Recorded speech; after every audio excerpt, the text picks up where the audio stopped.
вас хотіли би ось з такими питаннями звернутися. От останніми роками ми спостерігаємо в Росії справжній літакопад. Ось таке з'явилося вже навіть в соцмережах слово. Це стосується і бортів транспортних, військово-транспортних, а також і їхніх нових перспективних там бортів, коли вони там ось ці суперджети свої запускали, в них нічого не вдавалося серійно запустити, принаймні так точно. Яка, на вашу думку, причина? Те, що їхні літаки падають дедалі більше, дедалі частіше? Ну, якщо говорити про аналог сухого, те, що вони спробували зробити як літак середньої дальності, і фактично в них цього не вдавалося, і ми бачимо, проблеми існують до сих пір.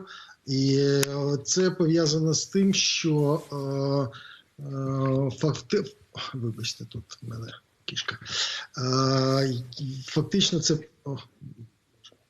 це пов'язано з тим, що історія і літакобудувальна в Росії, яка була все-таки пов'язана з Україною, і коли зірвалися можливості співпраці з Україною, то фактично були розірвані технологічні і конструкторські відносини.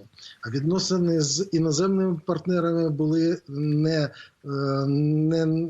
правильно налагоджені, і тому будь-якої співпраці так і не вдалося фактично. І починаючи з 2014 року, все одно ті санкції, які почали працювати, вони не дали тої можливості, яка була у них раніше. І це фактично зіграло дурну славу для них і неможливість робити високотехнологічні речі всередині країни. Тому що, якщо ми згадаємо, то навіть до останнього часу всі двигуни, які вироблялися в Україні підприємством «Мотор Січ», вони свого часу були прив'язані саме до Російської Федерації. Але з 2014 року ця продукція в Росію не поставляється. Пане Сергію, і також питання до вас. Чи зможуть росіяни використовувати літаки Ан, зокрема важкі транспортники Ан-124 «Руслан»? Чи можуть вони їх самостійно надалі ремонтувати, проводити регламентні роботи, продовжувати термін експлуатації і так далі на фоні тих санкцій, які ми бачимо? Ну, ви знаєте, вони, безумовно, будуть пробувати виходити з тої ситуації, яка існує, я ще раз хочу повторити, з 2014 року, але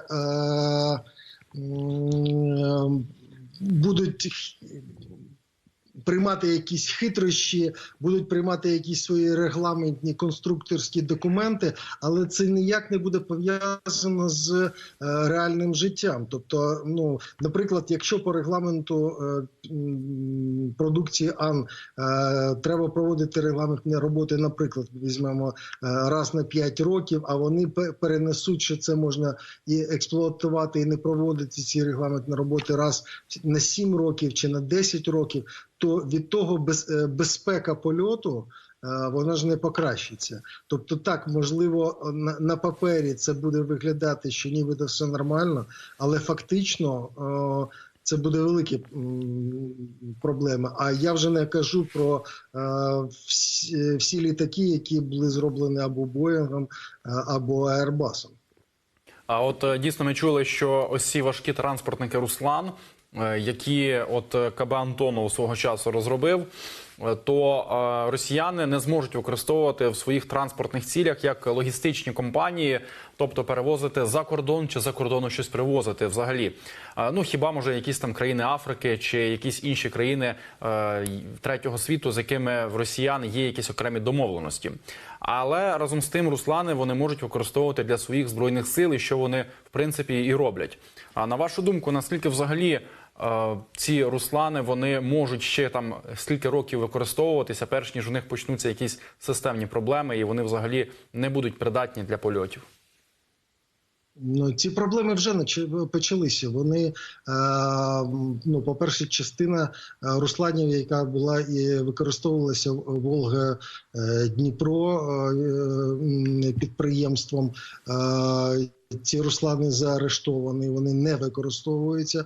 Ті руслани, які, можливо, десь ще знаходяться, то уявіть собі, що ну, вони будуть обмежені навіть страховими компаніями. Тобто страхові компанії не будуть проводити роботи по страхуванню цих бортів, а наступний крок – це будь-яка країна, яка не буде мати підтвердження страхування борту, не буде пропускати їх в своє повітря. Тобто ми бачимо, скільки вже країн відмовляється приймати російські борти в себе на території, тому що вони розуміють, що це не просто літаки, а це фактично такі, ну, пілотні камікадзе, які можуть падати на території інших держав і наносити незрозумілі трагедії для інших держав світу. І тому, безумовно, ці проблеми вже існують. І як вирішувати ці проблеми, росіяни не знають.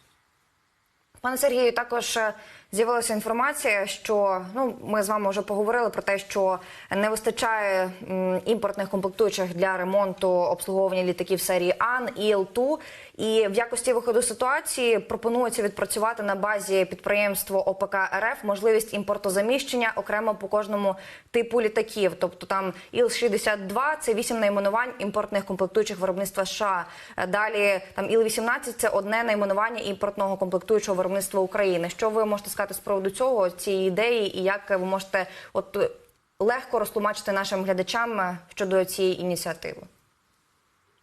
Я легко можу сказати про те, що ті санкції, які накладені на Російську Федерацію і на підприємства окремі ОПК Російської Федерації, говорять про те, що можна займатися, безпечніше займатися чим завгодно, але не торгувати з Росією високими технологіями, тому що це несе такі наслідки, які будуть працювати десятки років, і це просто знищить будь-яку іноземну компанію або іноземну державу, яка зможе долучитися до співпраці з Російською Федерацією.